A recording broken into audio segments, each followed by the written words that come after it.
Hello mga Spark, kamusta kayo? At sa vlog ngayon, pag-uusapan natin ang mga tips para palaging nasa isip ng isang lalaki.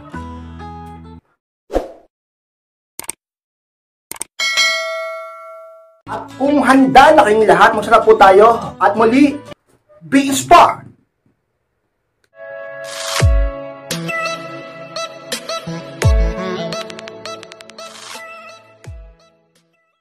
Ang unang tips mga Spark para ang lalaki palagi kang nasa isip niya is minsan ka lang dapat mag-send ng text or sa chat ka-inspired. Yan ang unang sikreto upang isang lalaki ay palagi kang isipin. Alam niyo mga Spark, kung palagi kang magpaparamdam sa kanya, bababa ang halaga mo sapagkat mawawalan siya ng attraction sa iyo at bababa ang interest niya sa iyo sapagkat palagi ka nagpaparamdam sa kanya at alam niyang palagi ka lang namang nandyan. Alam niyo mga Spark, ang isang lalaki mas lalong nagmamahal at nababaliw sa babae kapag yung babae ay minsan na magparamdam, kapag yung babae hindi masyado nagbibigay ng oras sa kanya, kapag yung babae sapat lang kung magmahal, kapag yung babae sapat lang ang oras na ibinibigay sa kanya. Kaya naman ka-inspired, tumulad ka sa iba dahilan kung bakit sila ay mahal ng boyfriend nila o asawa nila. Ang problema sa ibang babae dyan, ang dinadahilan nyo, ka-inspired, di ko mapigilan sarili kong lagi magparamdam sa boyfriend ko, sa Mr. ko eh. Bakit? Eh, kasi sobrang mahal ko siya eh. Hindi ko mapigilan laging mag-update sa kanya. Hindi ko mapigilan laging mag-chat, mag-text o mag-call sa kanya. Hindi ko mapigilan maging needy sa kanya. Hindi ko mapigilan ka-inspired na laging maging available sa kanya sapagkat mahal ko siya. Namimiss ko, lagi ko siya naiisip. Alam nyo bakit Spark, kung lagi mong paiiralin yung damdamin mo, yung puso mo, sigurado ka inspired, baka mabigo ka sa bandang huli sapagkat karamihan ng nagmamahal ng sobra sa pag-ibig at relasyon, yun ang nabibigo at lumuluwa o umiiyak sa bandang huli. Gusto mo bang matulad sa iba? Oo, hindi lahat. Hindi lahat na nagmamahal ng sobra. Merong iilan na nagtatagumpay pa rin. Pero napakarami na kung sino pa yung nagmahal ng totoo at sobra. Siya pa yung nabibigo, siya pa yung umiiyak, siya pa yung nagdurusa, siya na nga yung nagmahal ng sobra, siya pa yung iniwan, siya pa yung ipinagpalit, siya na nga yung umibig, naging tapat at nagmahal ng sobra, siya pa ka-inspired yung niloko. Kaya naman ka-inspired, matuto ka sa pagkakamali ng iba. Kung magmamahal ka o papasok ka sa isang relasyon, dapat magmahal ka lang ng sapat, ka-inspired. Gamitin mo ang utak mo, wag laging ang puso mo. Huwag kang laging magparamdam sa kanya upang ang isang lalaki ay palagi kang tumakbo sa isip niya.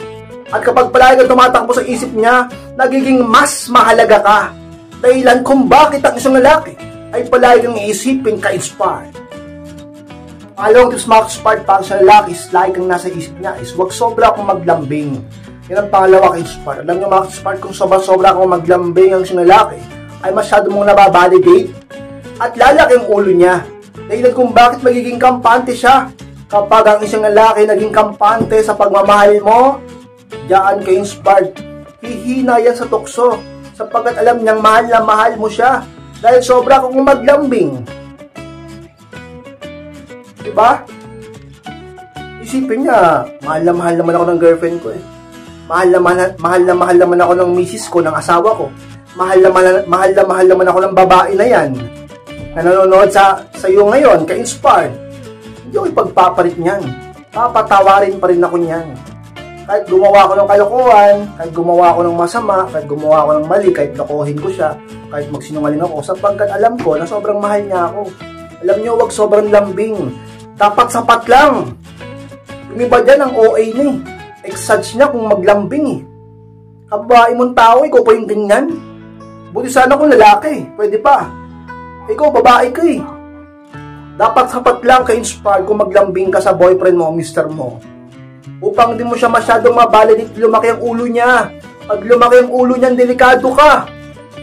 Iisipin niya, easy to get ka. Iisipin niya, mahina ka at malambot pagdating sa kanya. Dahilan kung bakit ka-inspired, lalakas ang loob niya na gumawa ng pagkakamali sa inyong relasyon. Kaya naman ka-inspired, ayusin mo ang sarili mo. Huwag kang laging sobra-sobra kung maglambing. Dapat sapat lang at dapat nasa timing ka. Sa mga sikreto tips ko sa inyo upang isang lalaki ka-inspired, palagi kanyang isipin at di lumaki ang ulo niya. at di siya masyadong makampante sa'yo. Talaga namang ka-inspired, wag kang sobra-sobra kung maglambing sa kanya. At ang patlong tips sa inyo mga ka-inspired, parang siya lalaki, palagi ka nasa isip niya is, araw-araw mag-ayos ng sarili. Yung patlong inspired. Alam niyo mga ka-inspired, tatanungin ko yung ngayon ha, ikaw ba araw-araw ka nag-ayos ng sarili mo? O araw-araw ka lang naniligo? Magkaiba yun. Kung saan naniligo ka, dapat nag-ayos ka ng sarili mo. Dapat nag-self-improve ka at dapat ginagawa mo lahat upang talaga namang mag-improve ka. Sa lahat, sa looks mo, sa mukha mo, sa kutis mo, sa buhok mo, sa forma mo, sa katawan mo, sa amoy mo, at sa lahat sa'yo bilang isang babae. Sapagkat ka-inspired noon pa, hanggang ngayon, sinasabi ko sa inyo na napakalakas ng kompetisyon. Ka-inspired ba ng kompetisyon? Meron. Bakit? Ikaw lang ba ang babae sa mundo? Sabi ng iba, ka-inspired, maganda naman ako. Napakaganda ko. Alam ko, yung iba sa inyo, sumasali pa sa contest. Diba? Sa dami ng subscribers ko, sigurado ko maraming nagagandahan dyan. Maraming magaganda sa inyo. Baka ikaw nanonood sa akin, napakaganda mo. Pero huwag kang masyadong kampante. Ka-inspired, bakit mo hindi ako makakampante? Ganda-ganda ko. Bakit? Ikaw lang bang maganda sa mundo? Paglabas ng boyfriend mo sa bahay nila, sa bahay nyo, paglabas ng mister mo, pagpunta siya sa trabaho, sa eskwelahan, kung saan man, bakit? Ikaw lang bang maganda sa mundo? Hindi ba't napakaraming magaganda sa paligid niya na nakakausap niya o nakikita niya? Pero huwag ka masyadong makampante. Araw-araw mag-ayos ka. Sabi ng iba, ka-inspired, paano yan? Bakit? Iba edad na ako, matanda na ako.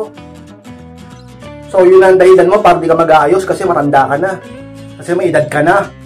Sapat naman dahilan yun para di ka mag-improve. Alam nyo pa ng mga lalaki, kahit na may edad ka na, basta nag-aayos ka, araw-araw nag-e-effort ka, magpaganda ka, may magkakagusto at magkakagusto sa'yo. At ang asawa mo o boyfriend mo ay palagi pa rin maaakit sa'yo. Sapagkat ka-inspired, ang mga lalaki hindi naman ganun katanga. Gusto namin at alam namin na kung isang babae o partner namin nag-aayos at may care sa sarili niya. Mas minamahal namin ang isang babae na may care sa sarili niya o nag-aayos o may concern sa sarili niya. Ayaw namin na lagi nakapokus sa amin. Ayaw namin na palagi lang kami iniisip, palagi lang kami iniintindi, pero yung sarili niya hindi siya makapag-ayos. Puro kalandian, puro patwitams, puro pasweet, puro message, puro call, puro lambing, puro kalandian, puro kalibugan, puro pa-cute. Di na nga cute eh, kasi di na nag-ayos ng sarili. Kaya mag-ayos ka ng sarili mo. Sapagkat yung boyfriend mo, mister mo, laging nakakita na maganda yan. Kaya mag-ayos ka, ka-inspire. Isa sa mga tips kayo, araw-araw mag-ayos kayo, upang ang part nyo na lalaki ka-inspire palagi kang isipin. Lalong-lalo sa mga LDR dyan, lalo sa mga nagkakalayo dyan, ka-inspire, lagi kang mag-aayos upang di siya matukso sa iba. Upang ang lalaking mahal mo ay laging maakit sa'yo. Napakahalaga ng attraction. Napakahalaga na lagi kang attractive sa mga mata niya. Sapagkat hindi lang ikaw ang babae sa mundo. At hindi lang ikaw ang sexing babae sa mundo. Hindi lang ikaw ang magandang babae sa mundo. Lagi kang mag-ayos upang ang isang lalaki ka-inspire ay ikaw lang ang talagang gustuhin, tumakbo sa isip niya, at ikaw laging kanyang pagpantasyahan ka-inspire. Pangapat natin sa mga ka-inspire upang sa lalaki palagi ka nasa isip niya is bigyan siya ng kakaibang karanasan sa kama. Yung pangapat ka-inspire. Ka-inspire, grabe naman yan. Bakit? Talagang bigyan siya ng kakaibang karanasan sa kama? Oo. Alam nyo, ang lalaki, ang tunay na lalaki, ang lalaki, manating lalaki yan. Nature baga, parang isang babae. Ang babae, ang nature ng babae, yun talaga kayo. Ganon din ang lalaki. Talaga namang ka-inspire kung siya ay napapaligaya mo sa labing-labi mo sa kama, ang lalaki, mas mai-inlove sa'yo. Hindi pa namin sabing nature namin mga babae. O diba, may kanya-kanyang nature yan eh. Ang babae, ang nature nyo, ang gusto nyo, yung lalaki may ambisyon, ang lalaking nagsusumikap, gusto nyo ang nature nyo, yung lalaking talaga namang patuloy sa pag-angat, ang lalaking may pangarap, ang lalaking nag-aayos ng sarili, ang lalaking merong may pagmamalaki, ang lalaking may pagmamalaking nyo, ang lalaking tapat at tunay sa inyo. Yun ang nature, yun yung hinahanap nyo. Ang nature ng babae ka-inspired talaga naman dapat mabibigay ang inyong emosyon na pangangailangan at pagmamahal. Ganun yung lalaki, ka-inspired, may kanya-kanya tayong nature at pangangailangan.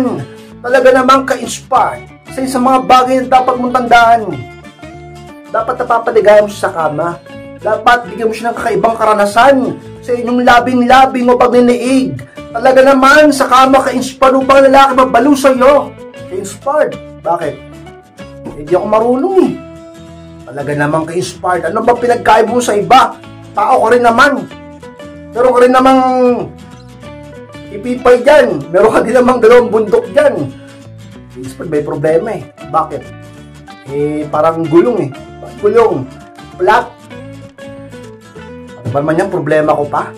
May problema na naman ka-inspired. Ano yun? Hindi ako masyadong sexy. Baka kahit galingan ko, kahit husayan ko sa ibabaw ng kama, baka di niya, wala rin. Di magpa-sexy ka. Pag gusto may paraan. Lahat ng problema may solusyon. Walang imposible. Be consistent ka-inspired. Sa mga sikreto upang makamit mo ang tagumpay. Sa mga talagang dapat mong tandaan. Dapat bigyan mo siya ng kakaibang karanasan sa kama. Aralin mo. Alamin mo. Praktisin mo. Subukan mo. Gawin mo. At talagang pagyamanin mo. Upang matutunan mo. At maging mahusay ka. At pag nagawa mo yan ng lalaking mahal mo ka-inspired, tiyak, palagi ang papasok sa isip niya, lalo na kapag nagkakalayo kayo. Sa yan sa mga sikreto upang magkaroon ng malusog na relasyon at upang siya lalaki hindi maganap ng iba. At ikaw lang, alam nyo, sasabihin ko sa inyo totoo, real talk lang, ang mga kalakihan sa mga dahilan kung bakit sila ay natutokso sa iba sapagkat nagkukulang ka sa labing-labing. Nagkukulang ka sa ibabaw ng kama. Nagkukulang ka ka-inspired sa inyong, alam mo na, di ba ganun? Dapat huwag kang magkukulang sa ganyan. Ibigay mo na lalo kung mag-asawa naman kayo. Pahiya-hiya ka pa dyan. Pa-conservative ka pa dyan. Nagpakasal na nga kayong dalawa eh.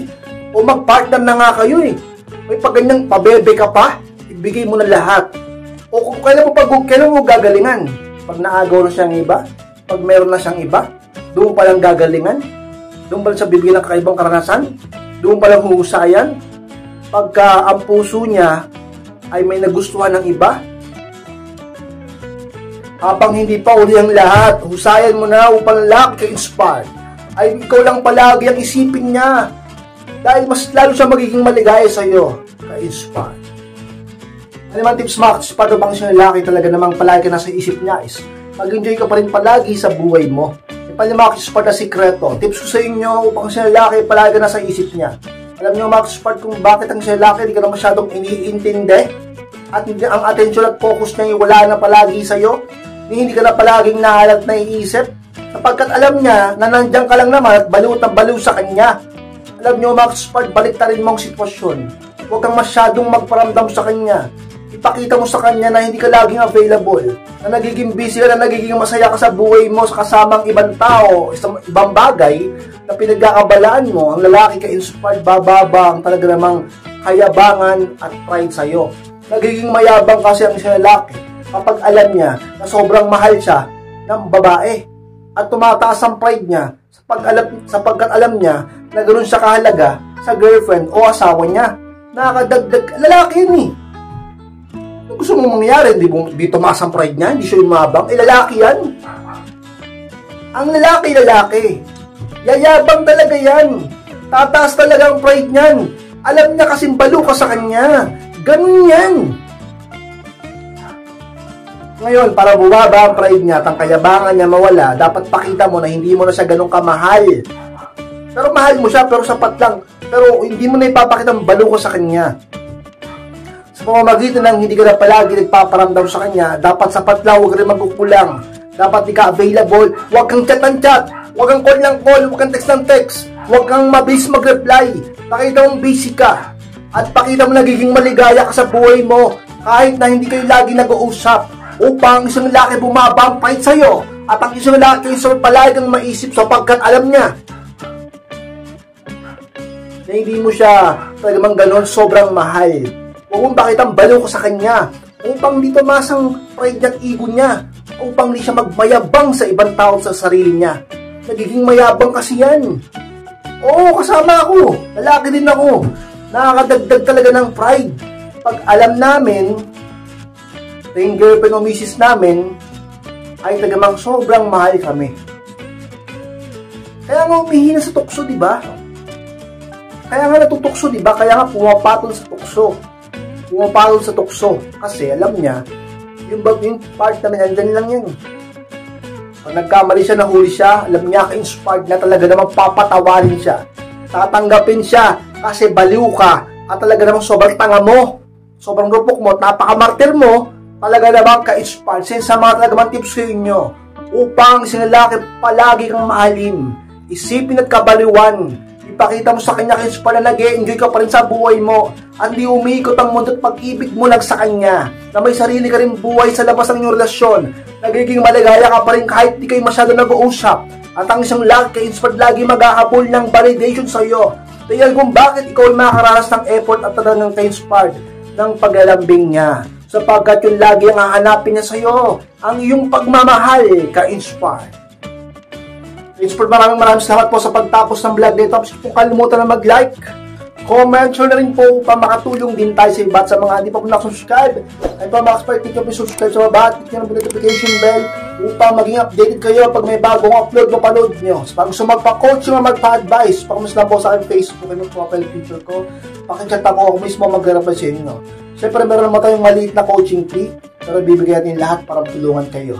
Maraming salamat, Bakit Smart. Mag-ingat kayong lahat. Mahal ko po kayo. At muli, be inspired!